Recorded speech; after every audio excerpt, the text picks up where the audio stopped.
Senator Booker. Mr. Chairman, I am shocked. I think I've been here 14 years. I have not seen something as farcical as what I've witnessed over the last few weeks. We have a nominee that it seemed like some of my colleagues in a noble way were saying is unqualified unless he gives some kind of guarantee that what we now know on both sides of the aisle, Americans think is absolutely outrageous. A slush fund had been created for the president to dole out to people who've done the most awful things, literally people that stormed the Capitol and beat police officers in this building would not get taxpayer dollars as some kind of reward. Universal disagreement on that, and the fact that a president of the United States is not above the law and shouldn't be able to cheat on their taxes. And so I've sat back for days now looking forward to us, at least of all the things that Todd Blanche has done that is disqualifying for this job, I thought at least we were going to be able to get an end to that nightmare. And here's the thing, Mr. Chairman.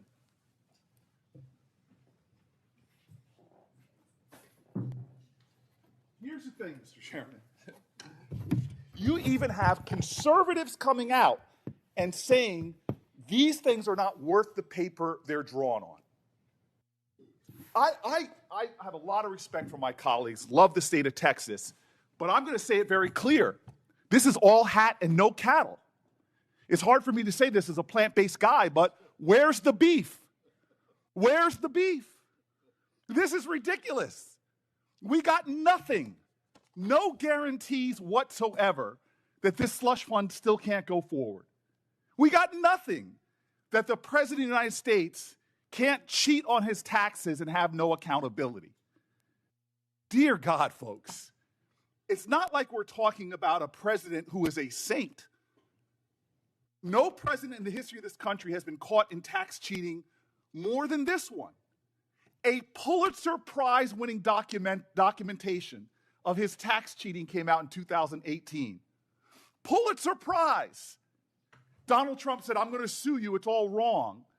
That suit was thrown out because the president is a tax cheat. But it didn't stop with that. He was a tax cheat with his nonprofit as well. He created a so-called charity, but what did he do with that charity? It was cited by the state of New York for self-dealing, for tax cheating, and was shut down. We have a known arsonist, and we have just in this committee given him a whole barrel full of gasoline to light on fire our tax laws and have no accountability for the conflagration. This is so ridiculous that we are sitting back here and allowing this to happen. A president that we know is a tax cheat. That is a fact. That is a fact. We have now just given him an immunity to his tax cheating. Now, here's an admission I'm going to make to my colleagues on the other side. We've had presidents that have done things that, to me, do not pass the smell test and do not pass the appearance of impropriety. I think this committee should pass a law that no children of presidents should be able to grift off their parents' office. To me, it is ridiculous the corruption that we have normalized in America. That presidents' children can go out and sit on boards and make money. That is wrong and that is corrupting. But they have become so obsessed with the millions that the Bidens have made that they have ignored completely the billions of dollars that the Trump family is making. That is like being obsessed and using a magnifying glass to study the stain on the living room carpet when behind you is a mountain of excrement covering the living room couch and coffee table.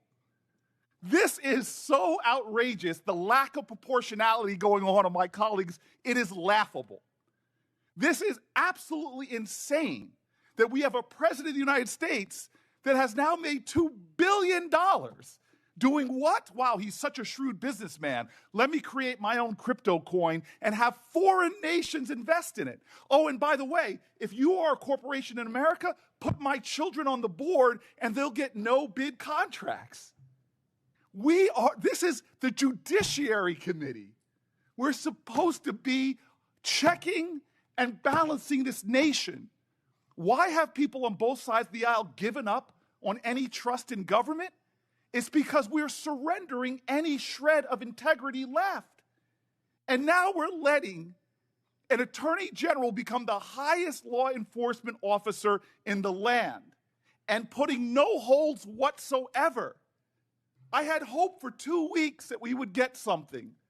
2 weeks that we would have something substantive to stop the world's greatest presidential tax cheat from cheating.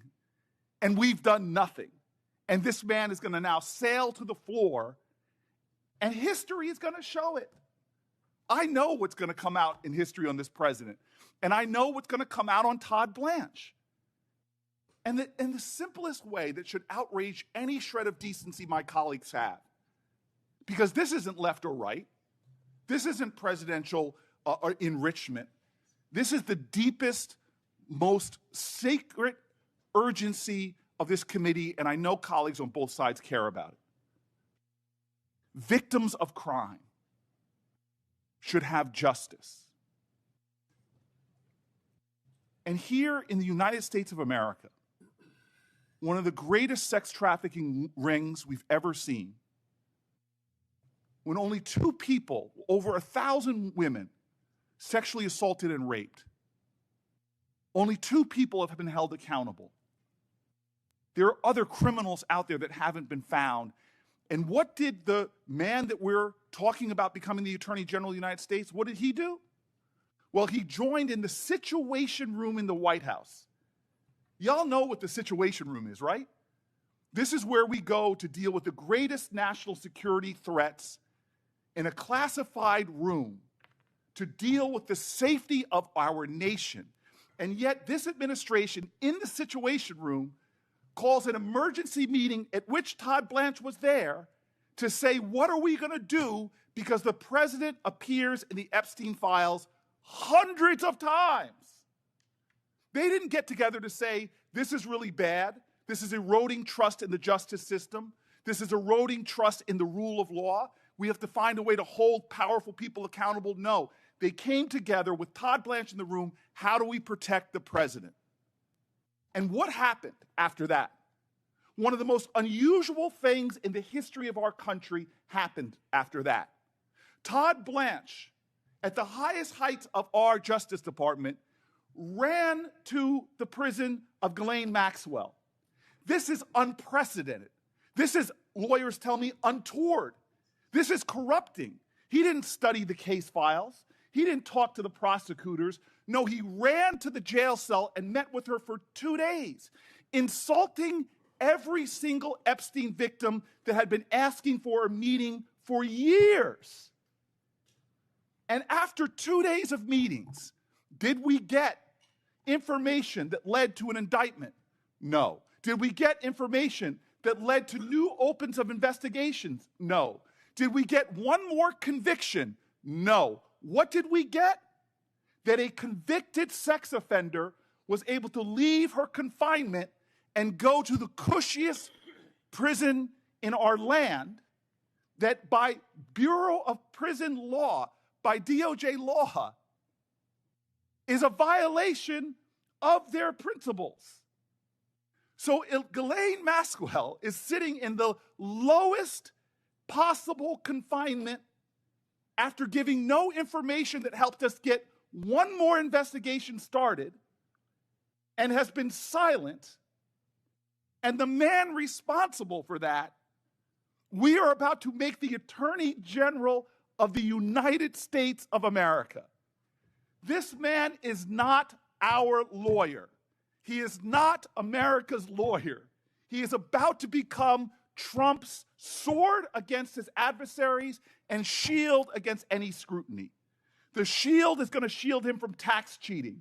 The shield is going to shield him from investigation for any involvement he may have had in Epstein's deeds.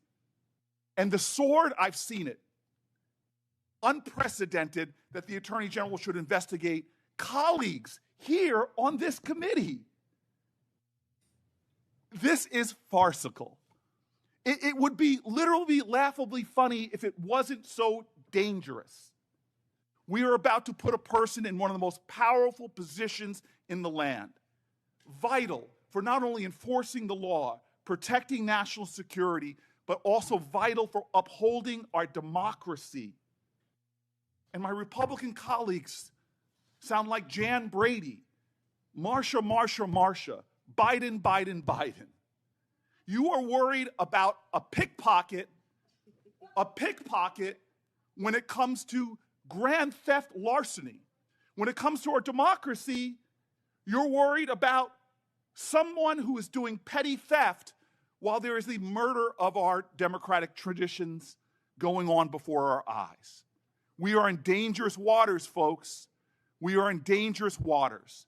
We are turning the ideals of justice and this committee into a mockery by letting the least qualified person, a person proven to do Donald Trump's will, over the law. He is about Trump and not truth. He is about corruption and not the Constitution. He is about being Donald Trump's lawyer and not the people's lawyer. This is so deeply wrong. We will rue the day that we let this man have this much power under such a corrupt president. Thank you.